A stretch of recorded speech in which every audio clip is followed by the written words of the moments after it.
కనిపిస్తుంది. దగ్గర అయితే ఒక కిస్తర్లో ఏమండి ఏమేమి కొంచెం దగ్గర కలుపుకోండి.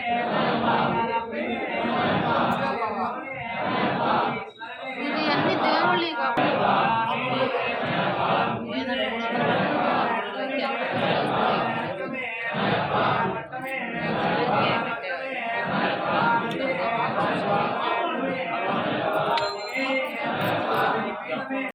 తెగబెట్టారు కదా. ఊరేగింపు వెళ్తుంటే అసలు అనుకుంటున్నాను. అది లక్ష్మీపురంలో